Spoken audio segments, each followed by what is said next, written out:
ಜಯದೇವ ಆಸ್ಪತ್ರೆಯ ಮಾಜಿ ನಿರ್ದೇಶಕರಾದ ಡಾಕ್ಟರ್ ಸಿಎನ್ ಮಂಜುನಾಥ್ ಅವರು ಈ ಬಾರಿ ಲೋಕಸಭಾ ಚುನಾವಣೆಗೆ ಸ್ಪರ್ಧೆ ಮಾಡ್ತಾರೆ ಅನ್ನುವಂತಹ ವಿಚಾರ ವ್ಯಾಪಕ ಚರ್ಚೆ ಆಗ್ತಾ ಇದೆ. ಇದೇ ವಿಚಾರಕ್ಕೆ ಸಂಬಂಧಪಟ್ಟಂತೆ ಮಾಜಿ ಸಿಎಂ ಎಚ್ಡಿಕೆ ವಿರುದ್ಧ ಶಾಸಕ ಬಾಲಕೃಷ್ಣ ಅವರು ವಾಗ್ದಾಳಿ ನಡೆಸಿದ್ದಾರೆ. ಕುಮಾರಸ್ವಾಮಿ ಅವರು ಕಂಡವರ ಮಕ್ಕಳನ್ನ ಬಾವಿಗೆ ತಳ್ಳಿ ಆಳ ನೋಡುತ್ತಾರೆ. ಡಾಕ್ಟರ್ ಮಂಜುನಾಥ್ ಅವರನ್ನ ಬಲಿಪಶು ಮಾಡೋದಕ್ಕೆ ಎಚ್ಡಿಕೆ ಮುಂದಾಗ್ತಾ ಇದ್ದಾರೆ. ಯಾರೇ ಬಂದರೂ ಕೂಡ ಡಿಕೆ ಸುರೇಶ್ ಅವರನ್ನ ಗೆಲ್ಲೋದು ನಿಶ್ಚಿತ. ಯಾವ ಪಾಳೆಗಾರ ಬಂದರೂ ಕೂಡ ನಾವು ತಡೆತೊಟ್ಟೋದಕ್ಕೆ ರೆಡಿ ಅಂತ ಹೇಳಿ ಸವಾಲನ್ನು ಹಾಕಿದ್ದಾರೆ. ಕುಮಾರಸ್ವಾಮಿ ಅವರ ವಿರುದ್ಧ ಶಾಸಕ ಬಾಲಕೃಷ್ಣ ಅವರು ಹಿಗ್ಗಾಮುಗ್ಗಾ ವಾಗ್ದಾಳಿಯನ್ನು ನಡೆಸಿರುವಂತಹದ್ದು.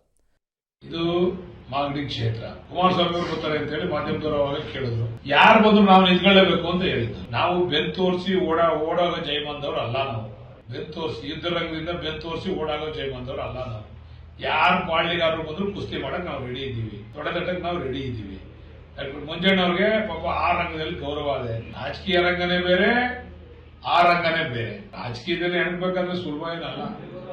ಎಂತೆಂತವ್ರು ಎಲ್ಲ ತಿಪ್ಪಲಾಗ ಹೊಡೆದ್ಬಿಟ್ಟಾರೆ. ಪಾಪ ಮಂಜಣ್ಣವ್ರನ್ನ ಇವ್ರು ಬಲಿಪಶು ಮಾಡೋದಾದ್ರೆ ನಮ್ದೇ ತಗೋಲ್ಲ ಬಂದ್ ನಿಲ್ಸ್ರಿ. ನಾವು ತಯಾರಿದ್ದೀವಿ. ನಾವು ಈಗಾಗಲೇ ಚುನಾವಣೆ ಮಾಡ್ತಾ ಇದ್ದೇವೆ. ಡಿಕೆ ಸುರೇಶ್ ಅವರು ಚುನಾವಣೆ ಮಾಡ್ತಾವ್ರೆ, ಮುಗಿಸಿದೀವಿ. ನಾವು ಈಗ 2ನೇ ರೌಂಡ್ ಶುರು ಮಾಡಿದೀವಿ, ಮಾಡ್ತೀವಿ, ಗೆಲ್ತೀವಿ. ಯಾಕೆ ಕುಮಾರಸ್ವಾಮಿ ಅವ್ರು ಯಾಕೆ ಬರ್ಬಾರ್ದು? ಮಂಜಣ್ಣವ್ರು ಯಾಕೆ ಬರ್ಬೇಕು? ನಾನು ನಿಮ್ಮನ್ನ ಪ್ರಶ್ನೆ ಕೇಳ್ತೀನಿ. ಕುಮಾರಸ್ವಾಮಿ ಅವ್ರು ಯಾಕೆ ನಿಂತ್ಕೋಬಾರ್ದು? ಪಾಪ ಬೇರೆಯವ್ರನ್ನ ಕಂಡವ್ರ ಮಕ್ಕಳನ್ನ ಬಾವಿ ಆಳ ನೋಡೋ ಕೆಲಸ ಇದು. ಅಂದ್ರೆ ಅವ್ರು ಬಿಜೆಪಿ ಟಿಕೆಟ್ ತಗೊಂತಾರೆ, ಜೆಡಿಎಸ್ ಅಲ್ಲಿ ನಿಂತ್ಕೊಳ್ತಾ ಇಲ್ಲ. ಬಿಜೆಪಿ ಟಿಕೆಟ್ ತಗೊಂಡ್ರೆ ಅಂದ್ರೆ ಇವ್ರ ಯೋಗ್ಯತೆ ಅನಾವರಣ ಆಗೋಯ್ತು. ಇವ್ರು